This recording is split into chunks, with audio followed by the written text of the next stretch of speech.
My name is Stefan Schneider, Consul General of Germany in Los Angeles. I have the great pleasure to say a few words with regard to that wonderful panel discussion, Time's Up, Female Filmmakers in Hollywood. In 2015, I was invited to a presentation of a great book, Wie haben Sie das gemacht?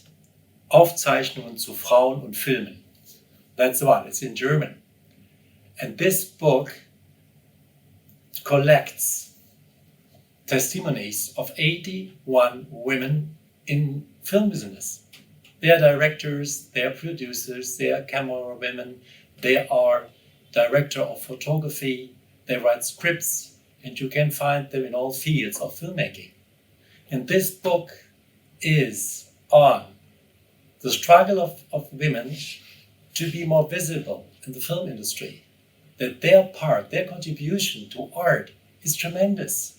And they are all experts. They are active women. They are not activists. They are real people. It is amazing that we progressed, I would say, a little bit. There's still a lot of actions to be done and realized. But the funny thing is, the title, Wie haben Sie das gemacht? How did you do it? Is taken from a book of a man, of François Truffaut, with interviews of Hitchcock. This one, that's the German version. And of course, Truffaut wanted to know what he's doing. We're talking about a man. So it's very interesting that the editors of this book choose a title of a male filmmaker. But that's a sign, in my view, of being very relaxed. These women are artists, but in a very relaxed way. They say, we will make our way, and we are on this way, and I really love it. And I would really love to see all these ladies in real, again, at the Villa Aurora, in Hollywood, with their productions, presenting them, and having a chance to win the Oscar or the Golden Globes, whatever is available. So I wish good luck, and I wish a very good discussion. And again, wie haben Sie das gemacht? I would say, how do you do it? How do you do it? Because they are really in a position now, women, to make an impact. I wish a very good discussion. Thank you very much, Villa Aurora again. And hopefully from July on, we will meet again. Thank you very much. Hello, my name is Friedel Schmoranta and I'm the head of fellowship programs at Villa Aurora. In place of our annual pre-Oscar reception, we are talking today to 3 female directors about their experiences in the European and American film business. Golden Globes make history nominating 3 female directors. That was the headline for many media outlets after the nominations have been announced this year. The Academy Awards have only nominated 5 female directors in the whole span of 92 years. And only 10 films directed by a woman have ever been nominated for an Oscar for Best Film. Films with male-dominated narratives still overwhelm the Best Film category, as they do all of the other categories. There's not a single person of color in the board of the Hollywood Foreign Press Association, and there's still the whitewashing of Asian characters. During the past few years, voices have been getting louder concerning more diversity and inclusivity, but there's obviously still a long way to go. We cannot cover all of these topics today, but we are making a start with our panel discussion, including 3 remarkable female directors from Germany who can tell us about their experience working internationally. We have with us film and television writer and director Anja Marquardt, who's currently wrapping season 3 of the anthology series The Girlfriend Experience for Stars, executive produced by Steven Soderbergh. It premiered at South by Southwest and will air globally on May 2nd. Her first feature film was the acclaimed She's Lost Control, which had its world premiere at Berlin International Film Festival, where it won the International Confederation of Art House Cinemas Award. It garnered 2 Independent Spirit Award nominations in 2015 for Best First Screenplay and Best First Feature. Anja Marquardt has also been an artist in residence at Villa Aurora in 2016.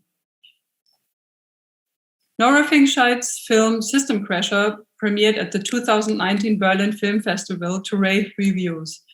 The film was awarded the Silver Bear and was chosen to represent Germany in the International Feature Film category at the Oscars 2020. Also in 2020, Nora shot a thriller for Netflix with Sandra Bullock in the lead. The feature, currently known as the Untitled Graham King Project, is scheduled to be released this fall. Nora Fingscheidt is the current Villa Aurora Fellow of MFG Baden-Württemberg. Julia von Heinz has won the German Film Award for Best Young Adult Film with her debut feature Nothing Else Matters in 2007, and the German Television Award for the Best Director with her biopic Katharina Luther in 2017.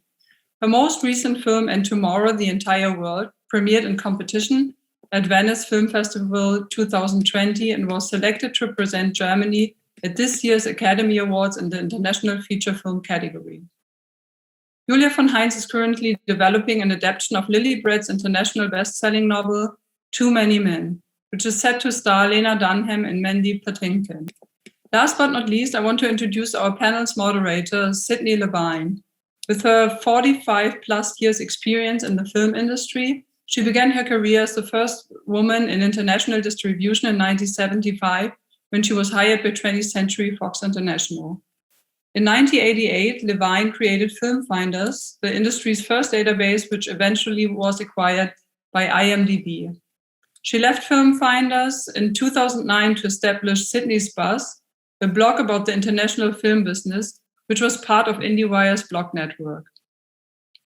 She has taught international film business at Chapman University, University of Television and Film Munich, UCLA, Taipei Film Academy, the New School of Social Research, Deutsche Welle Academy, Cannes Producers Workshop, and Berlinale Talents. She frequently moderates panels and seminars. Thank you for being with us today. Before I hand over to our leading ladies, I would like to thank our partners, the Consulate General of Germany and German Films. And now, I hope you enjoy the program. We tend to think of ourselves first and to think that our breakthroughs are the result of our own or our colleagues' efforts.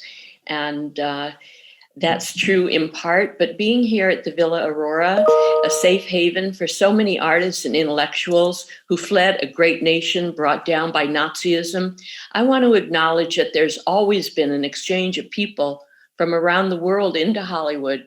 The very origins of movies are European. Today, with women, it's a new iteration of an older order. You're directors and producers as well as writers and actors. In the past, the European women tended to be writers or actors, though, of course, there were some top women producers and directors who are now nearly forgotten. I need to acknowledge that these German and Viennese artists were here before we proceed. Marlene Dietrich was equal to Greta Garbo, whose great film Grand Hotel was written by the German-speaking Vicky Baum, whose close friend Salka Viertel hosted a salon in Hollywood. Actually, it was at 136 Mayberry in Santa Monica for top talent. And the lesser known but prolific Hollywood screenwriter Gina Kaus. And let's not forget Hedy Lamarr and my most favorite, Lottie Linya. With that said, I want to welcome the three participants today and acknowledge that you're still the vanguard. Thank you. It's ironic because I am in Berlin and we're talking about three German directors who are more or less in California. I'd like to start with hearing where they are and what they're working on right now, because we are traveling all over the world. It's nice to see you on Zoom. I do wish we were together in Los Angeles. So, Anja, let me start asking you where you are right now and what you're working on right now. Hi, Sydney. Hi, everyone. Very excited to be joining this conversation. I'm currently squatting in New York, finishing post-production on season 3 of The Girlfriend Experience. We finished the entire post-production process in New York, and I'm normally based in Los Angeles. and was born and raised in Berlin. Thank you. And how about you, Julia? Where are you now? What are you working on now? And where do you normally live? I'm currently in Budapest, and I'm about to shoot my mini-series, El Dorado KDW, and this will start on May 3rd. And usually I'm based in Bavaria. Thank you. And Nora, I know you're an Aurora Fellow this year, so I assume you're in LA. I don't know if that's normal. Can you tell us a little about what you're doing, how's it going, and where do you normally reside? So yeah, I'm in LA right now since 1.5 years, and we're in post-production for a Netflix movie that was shot last year. Usually I'm based in Hamburg. Okay. And how long will you be in LA? We'll see. Okay. Minimum until August. August. I hope to come back in August, so I hope that you will still be there. Could you tell me, and by the way, I hope that when we're speaking, if you want to talk to each other, it doesn't all have to go to me and back to you. If you want to build on what the others are saying, I would appreciate that. Before we talk about, thank you. Before we talk about Hollywood, I'd like to just hear a little from each of you about what drew you into filmmaking to begin with. You all have very distinct styles, very distinct interests. So how did you get into it? And we could start with you, Nora, if you like. Yes, there wasn't a clear starting point. I remember that I always loved movies, and the minute I learned that there is actually a profession and then people can make films as their jobs, I thought that would be wonderful to do. And it was kind of a crazy dream because I come from a background where nobody works in artistic field. So it took me a little bit to figure out how to get into that world, actually. But yeah, ever since that was what I wanted to do. How old were you when you realized you could do that there was such a thing as making a movie? Well, maybe like 11-ish. Mm-hmm. Yeah. And it's funny because I was raised in Culver City behind the MGM lot, and I'd go to movies every Saturday. It never, ever occurred to me until I was 25 years old that I could be in the film business. I didn't know what that was. How about you, Julia? What drew you to it? It was very late in my case as well. I was 24 when I discovered that for me. And I studied law before, and I was a political activist. And actually that brought me to filmmaking. But then it went a very different way, and it was difficult for me to get into filmmaking because I didn't go to film school. So I really had to learn it by myself, and I made short films, and I learned it by really making these short films. And that brought me to my first long film. And it took me quite a long time to bring me where I really wanted to be and make the films that I write and that are totally my vision. And yes, and I'm there now, and it took me a long time, but it's so great to be there now. And I don't know, finally have the feeling I know how to do it and I can do what I want. So that's a great point in my life. Was KDW, which you're working on now, which just for the people who are watching who don't know what KDW is, it's the most fabulous department store in the world, maybe. And especially the food court on the top. Unbelievable, amazing place in Berlin. Yeah. So was that your own idea and your creation? It's my creation. It was not my idea to make a film about that department store, but as soon as I heard about that idea, I read everything about it, and I had the idea to combine it with a story about the very viral lesbian subculture in the Berlin 1920s that wasn't told in other series yet. Of course, we had Babylon Berlin, which is great, but this is really the female side of it. And there was such a lively and viral lesbian subculture, and I have a huge love story between two women in this department store.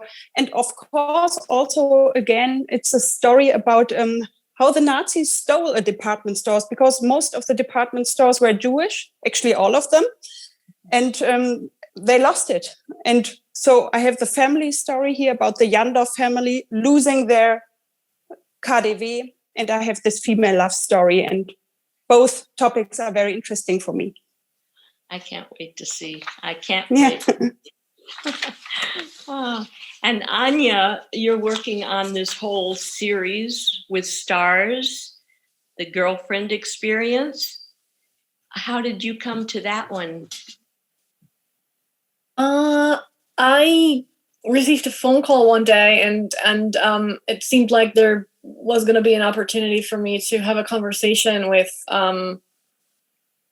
Steven Soderbergh, who is the executive producer and sort of godfather of the franchise, but also made a film by the same name that the show is based on. So, you know, it was an incredible opportunity for me at the time to just consider how I could possibly contribute to this story world. And I had made a feature film, She's Lost Control, that on the surface is sort of set in a similar universe of transactional relationships. And what happened was that every season of the franchise is different from each other, and there's new storylines, new protagonists, much like an anthology series. And so when I came to the table for season 3, there was a tremendous opportunity to kind of take the franchise and invent a new chapter that was distinct and different from the first 2 seasons as well. And I was working on various projects at the time. Most of them were in the writing stage that had to do with technology and artificial intelligence. And so I was able to, you know, channel my inner nerd and bring all of that to the table and kind of reimagine the world of transactional relationships from a point of view of simulation done by humans, but also simulation done by machines. And then sort of this whole idea came about to set season 3 in the tech world. Did you come out of technology? How did you get to the film business, the filmmaking? I do not have a technology background. I just love research, and I love worlds that are different from my own. I love the process of understanding new worlds. So my journey is kind of similar to Nora's and Julia's, in the sense that it took me a good while to sort of come out to myself and others around me that this was going to be my path in life. And it wasn't that clear cut. I mean, like Nora, you said, my family is not in film. There's no artistic sort of, there was no shepherding of those ambitions. And, you know, I didn't even know for the longest time how to possibly enter the film world. And then I started running for, you know, student sets, assisting other filmmakers, just sort of learning however I could, ultimately doing all sorts of positions on small films and just kind of learning by doing. Like Julia. So, yeah, interesting. Now, let us talk a little about Hollywood. Have you all 3 spent time in LA in that Hollywood community? Because I want to sort of compare it with how it is in Berlin or in Germany when you're in film, because it's a really distinct world. Have you all been living in Hollywood enough to know that community of filmmakers and film business? I can start because I haven't.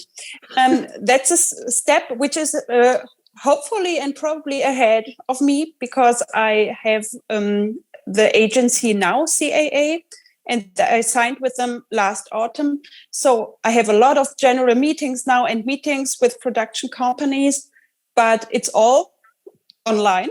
So I haven't been there, and so far I couldn't. So the first time I will be visiting Los Angeles will be in September. So I have to, you have to ask Nora and Anja about it. But I'm looking really forward. I love all the conversations with the producers, and I love the scripts that I get to read. It's very different from what I get to read in Germany. So I'm really looking forward to that step. I want to talk about that, how it's very different. Hold that thought, because that's really important to everyone. So Nora, you want to speak to that point a bit? Yeah, so I'm not sure. My experience is kind of in between. So I do live here since quite a while, but I was thrown right into pre-production. So I moved to LA.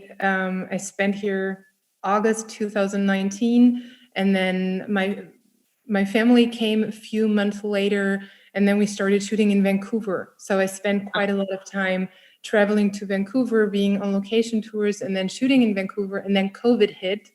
And I spent last year 9 months in Canada, which was a good place to spend the pandemic, actually. But so like I've been here quite a lot, but I do not know really the film community. Right, because you've been working on the production totally and not really there, and you're locked down anyway. So interesting.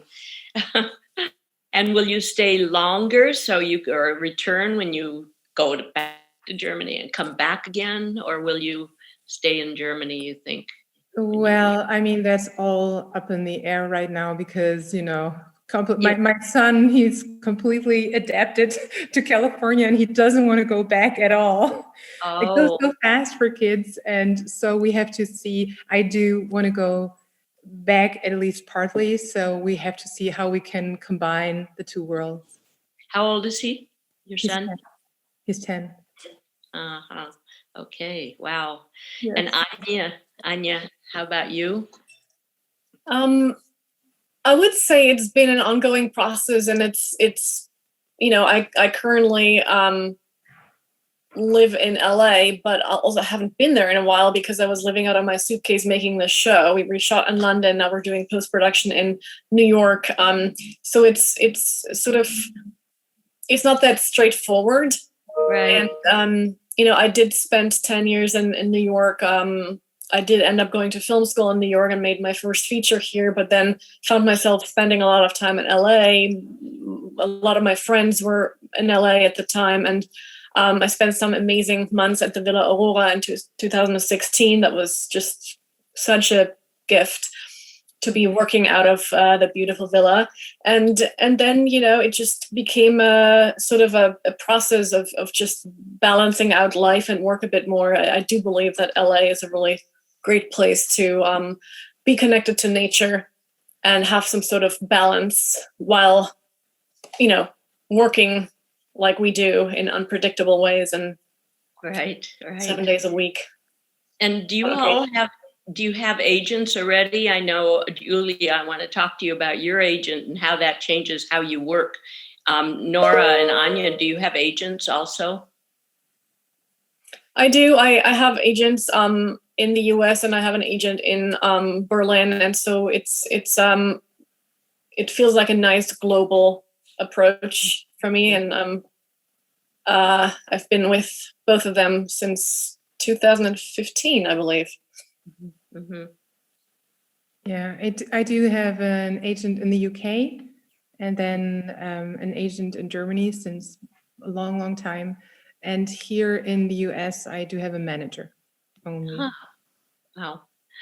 So how is it different to work in LA and get a manager or your agent, getting your scripts, having your discussions with producers?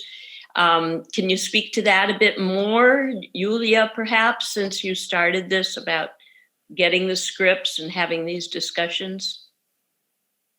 For me, it changed everything and it helped me a lot. I had a script, Iron Box, that's the Lily Bread project.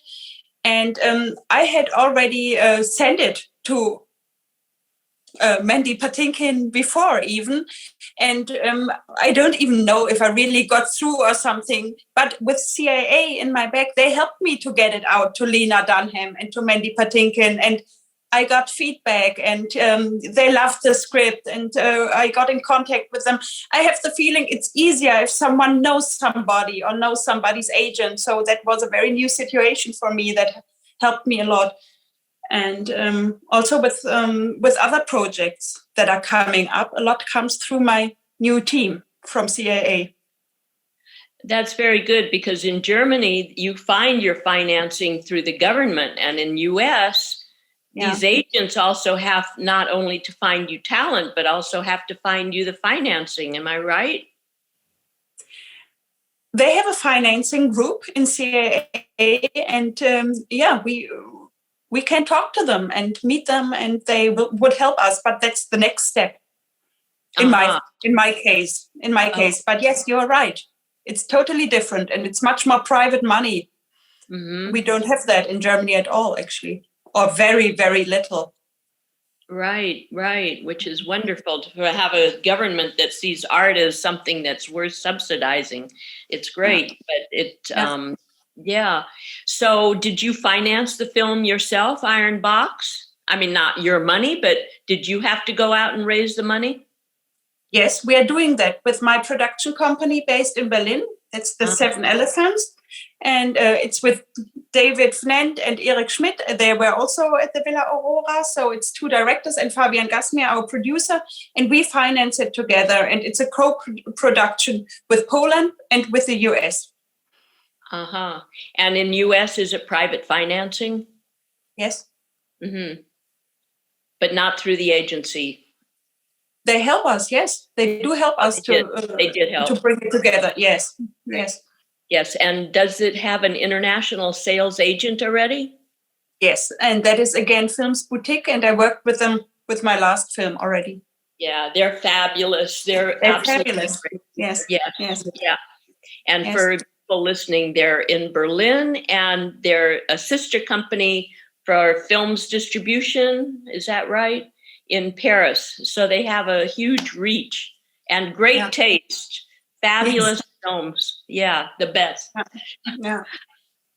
Nora, can you speak to that? I know Graham King had a international sales agent. I know he started as an international sales agent, and then he made Gangs of New York and became big time, which brings us to this idea of independent and major studio difference.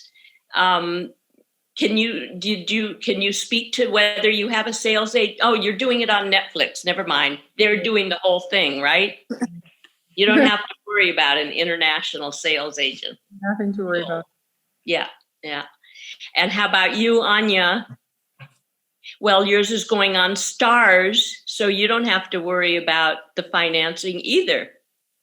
Yeah, I mean, I'm very excited to sort of witness for the first time a global launch,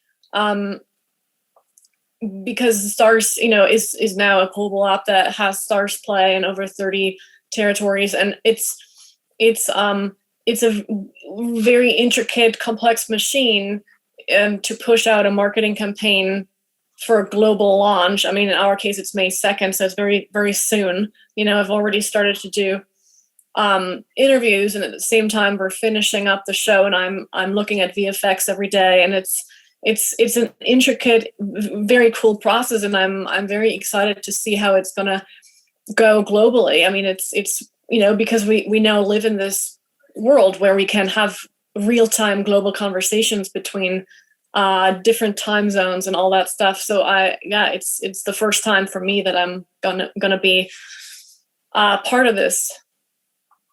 It's so interesting, the Netflix, the Stars versus an independent sales agent like Films Boutique versus the studios, who seem to be like taking a back seat now.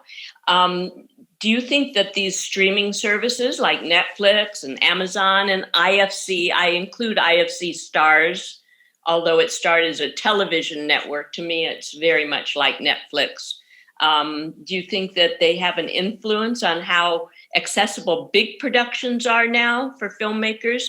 Because you're really moving into a bigger time, bigger finance film.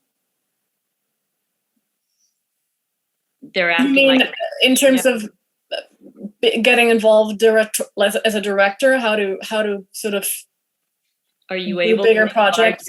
Yeah. That's an interesting question. I mean, it used to be that you would have to be vetted, or a studio would have to put you on some sort of list to be you a green lightable name as a director. And I think now with the streamers, the threshold for making a bigger budget feature or show might be a little lower than it was even 5 or 10 years ago, for sure. I mean, it definitely feels like there's a lot of opportunity out there from what I, sort of keep hearing in my circle of friends. I think you're right. I have this experience that the streamers did change the game quite a bit. And of course, there are pros and cons, but what they did do, they didn't just look for, let's go to the most established old school filmmakers. They're looking for young, fresh voices, maybe unknown filmmakers. So all of a sudden there's movement, at least from, I'm not sure about the US market, but in Germany, kind of things got shaken in a system that was very, okay, this is what the TV broadcast station do, and this is what the ministry does, and these are the big production companies, and these are the big production films, and they only get the super experienced directors. I think it all had a little kind of earthquake, and now has to find almost like a new order of, okay, where are we positioning ourselves? And that, yes, brings a lot of opportunity. Yeah, it feels like in Germany, and I'm working in Germany, and I'm working for a German television station at the moment. It feels like the streamers have opened a window, and it's so much easier to make a lesbian love story, to explore the subculture, I don't know, to bring that into the prime time, because no one wants to be behind that development. No one wants to be old-fashioned now, and everybody is so much more, courageous about how we can tell stories. And I feel there's a huge difference, especially in the series. Mm-hmm, mm-hmm. And are you also talking about Germany or Europe particularly versus US?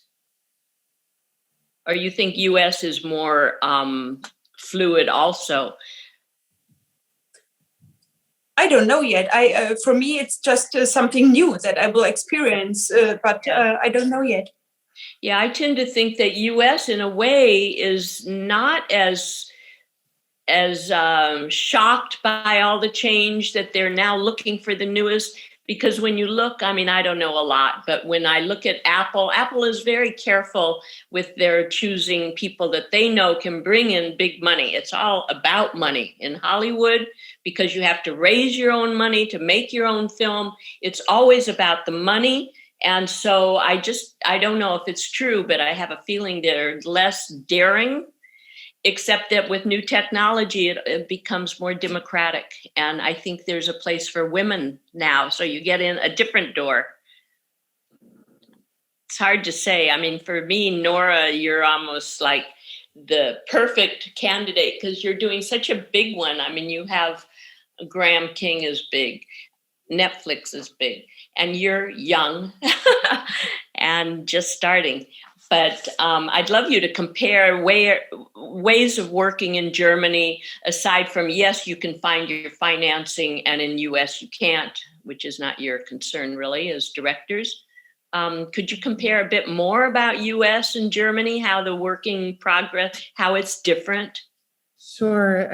I can try to a certain degree, because my experiences in both countries are the very extreme opposite of each other. Mm-hmm. So System Crasher was an extreme low budget film made with a very small film crew of friends, basically, where everybody had 3 jobs at the same time. So my second assistant director was at the same time script continuity, and she did all the coaching for the background kids in order to get them together in believable groups. So she is a director herself. So it's not even her full-time profession, and she did it all at once. And that was the spirit of the project, which was amazing. And now I have this experience on the other side, which was the extreme opposite, where I come to a film set, there are hundreds of people, and somebody needs to explain me what they're all doing, because I have never been on such a professional film set. So I have not worked in Germany on big budget productions. But what I can say is, when I got the job, I was so surprised myself, you know, where I was like, why are you hiring me? You know, and then I thought in Germany, people are a bit more careful. Yes. So I wouldn't have gotten the big budget film in Germany. They would have said, okay, it was a nice movie, but does she have experience to handle a big budget? Can she do this? Let's wait maybe a little more. So I would get more projects like very similar to System Crasher. Or here we have this other script about a difficult child. And here in terms of, I had the feeling it's a bit more daring, the approach. Okay, let's hire the completely unknown newcomer who has never worked in English language, accompany her by super experienced people, and, you know, it's going to be fine. And that was, for me, shocking in a positive way, because I had the feeling they believe much more in me than I did myself. Amazing. Fabulous. Wow. Well, System Crasher was very assured, and what a difficult film that must have been to make. With that child, beautiful, beautiful child. An amazing movie. Wow. So they must have seen it, seen it in you. Amazing. And did they tell you why they chose you, an inexperienced person? Yeah, I mean, they did see something in the film which applied very broadly to the script we're doing. And I think the ambiguity of the main character, like you love her, but you're also afraid of her. And it's not the classical hero, is something that stood out. And I mean, I'm still amazed at this film, which is kind of a tiny little difficult film. It was never meant to be audience pleasing or Hollywood compatible.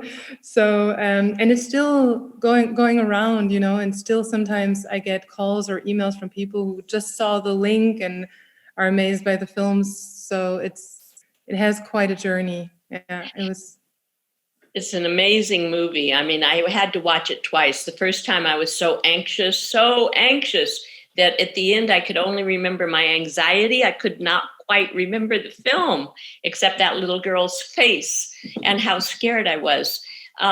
This time it ended for me on a very high note, which shocked me, just shocked me. I think so too. It's a positive ending. Mm-hmm. It depends very much also culturally how the ending is received. In Germany, half of the people receive it as a very dark ending.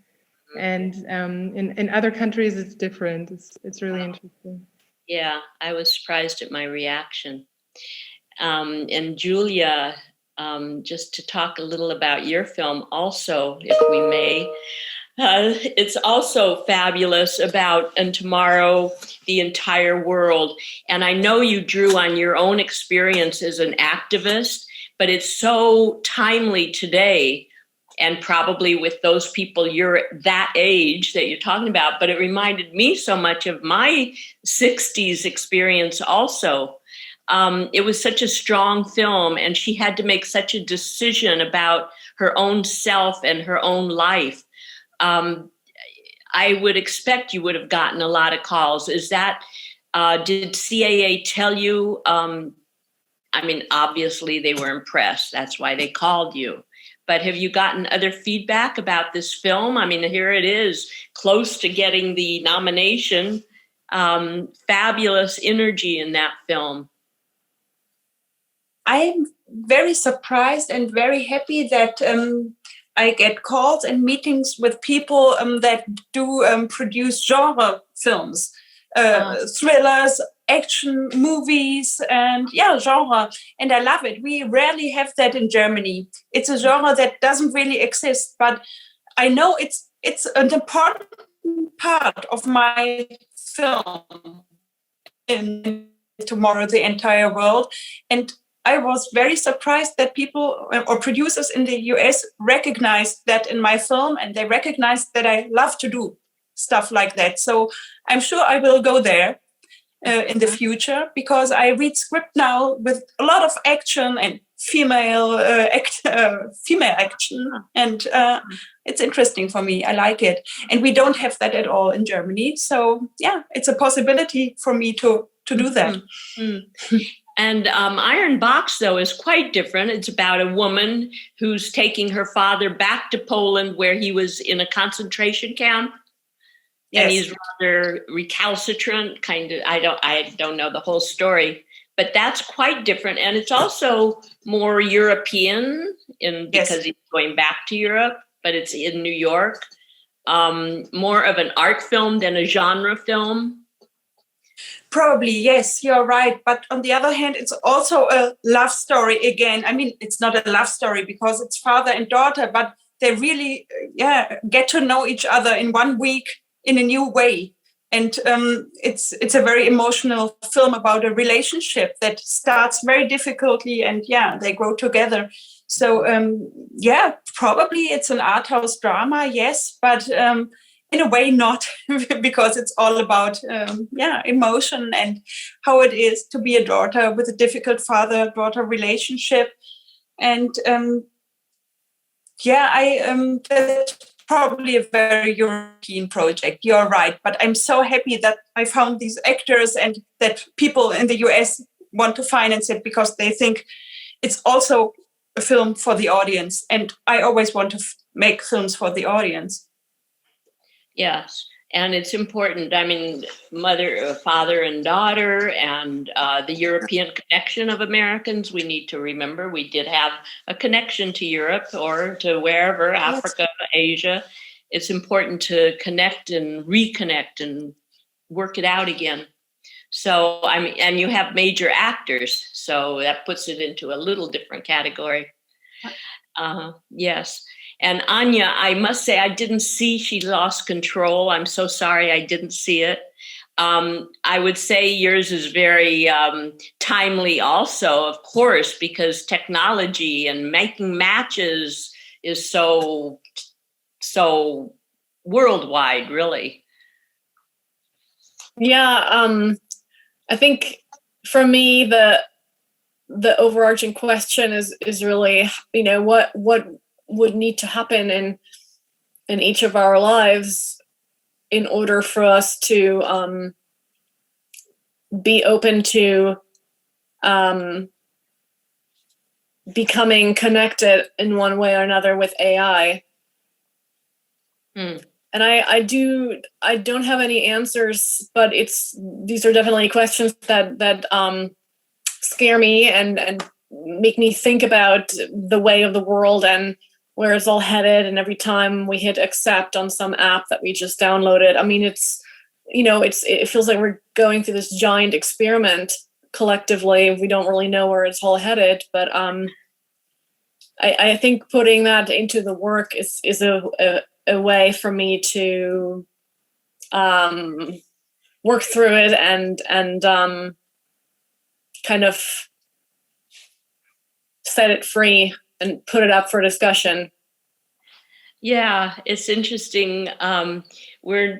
Maria Schrader's not here, but also since she's another German woman coming into this community and it's about artificial intelligence as well, it's very timely. And it is scary. I mean, I'm about ready to, am I going to go on OkCupid? And it just is so strange to get into this cyber world. It's very exciting.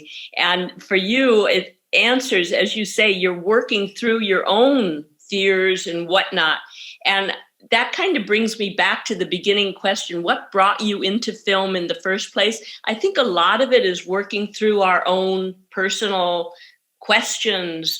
And Julia, of course it is. I mean, you started as an activist and today calls for being an activist again. Can you tie it a little more together? And Nora, I'm afraid to ask you too much because I'm afraid I'll tread on territory I shouldn't, but can you speak a little more about how your artistic development has helped you personally with your own answering questions or seeking whatever it is, the secret of life, whatever?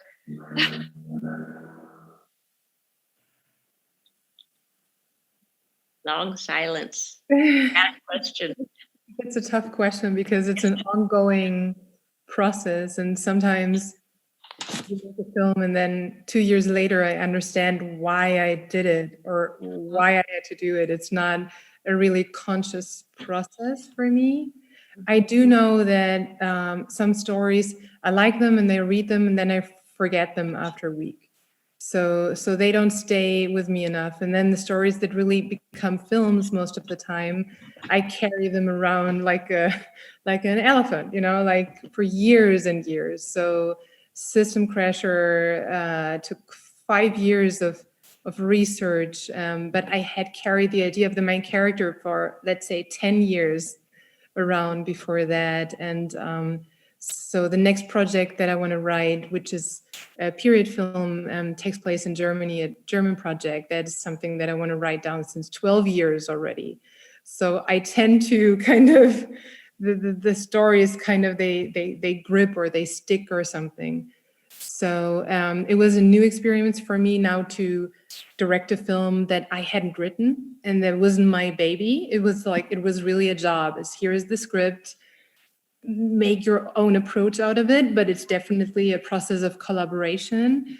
And it was also nice. I mean, it's still 2 years that it all takes. It's nothing that goes away fast. And it is also engaging, but it's very different with your own stories that you really have to digest and redigest and so on.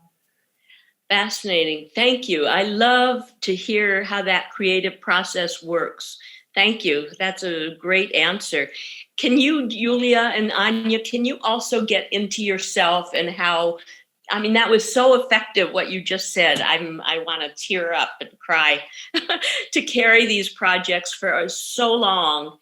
And of course you have to love them because it takes so much effort to make them. You better love them.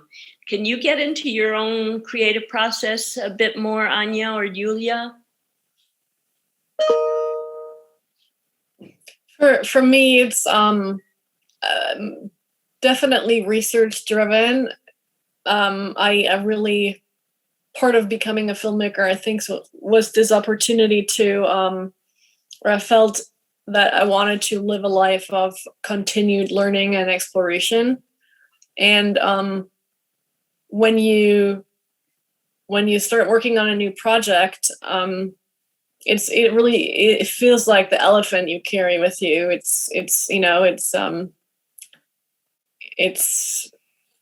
You have to want to commit to it for a significant amount of time. So when the right thing comes along, I usually know it deep down that okay, this is gonna nourish me for a number of years, and it feels rich enough for me to want to give back and like feed the elephant, and like it's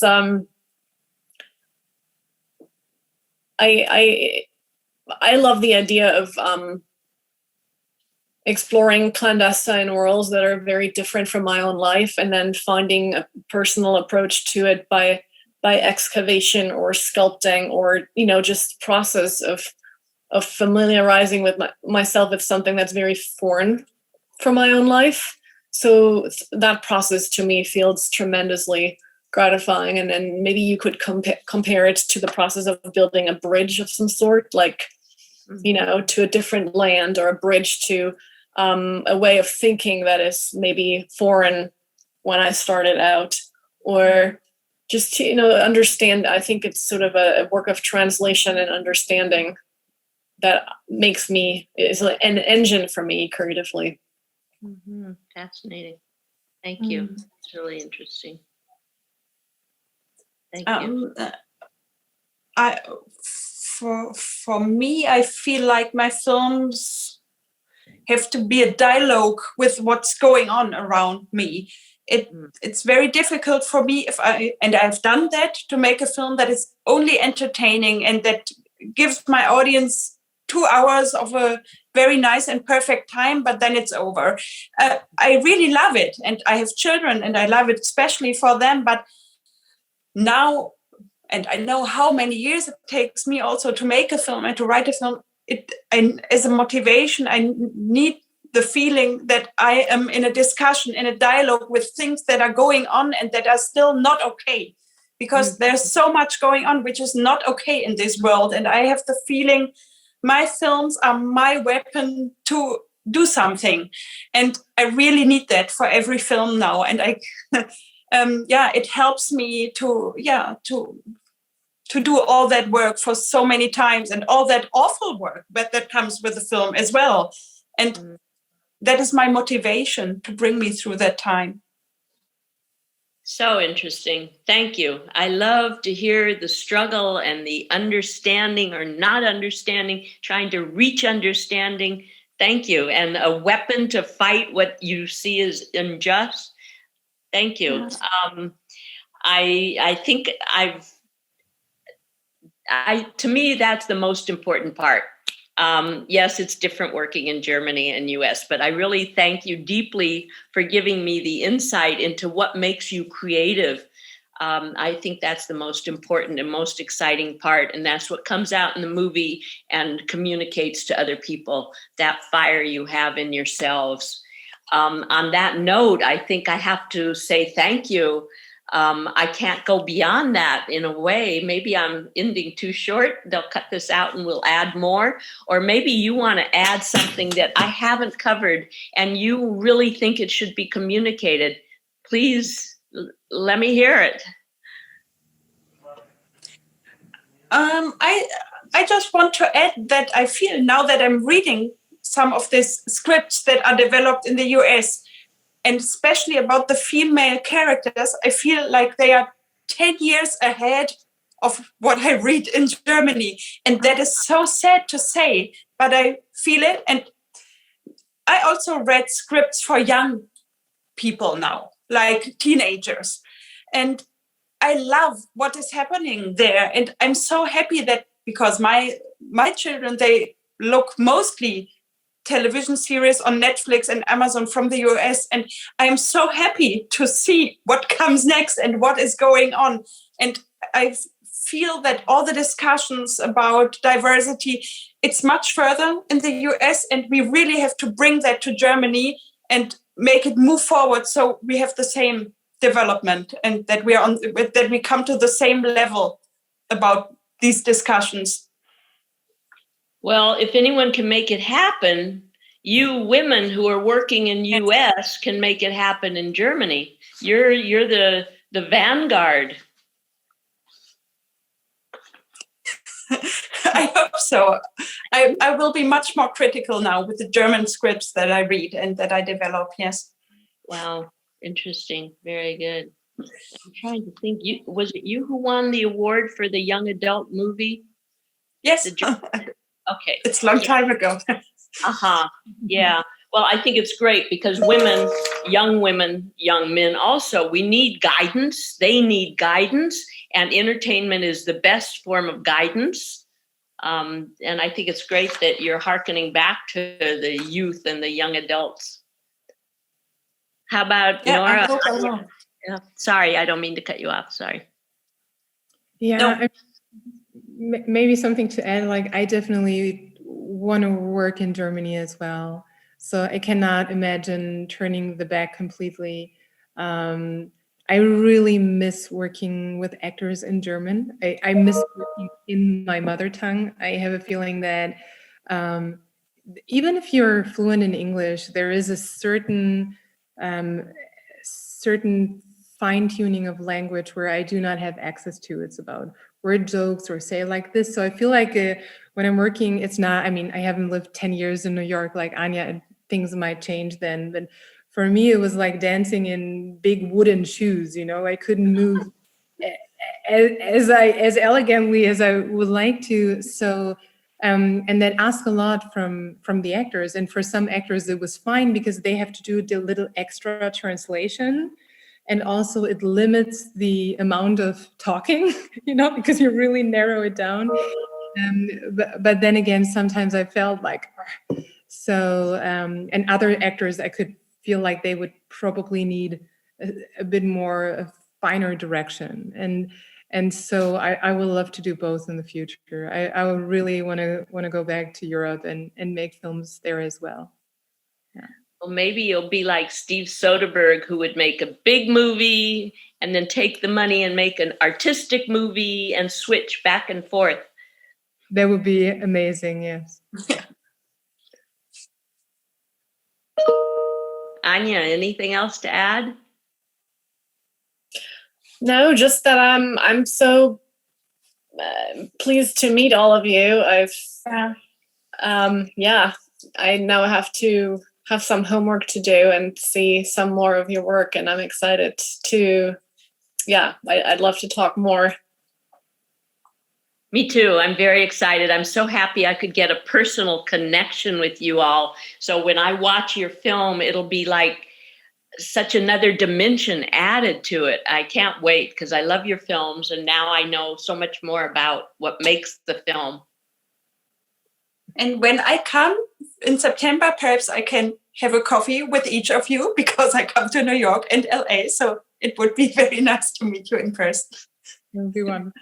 Yes, Great. and I hope to be there in LA in September. Please. Thank you.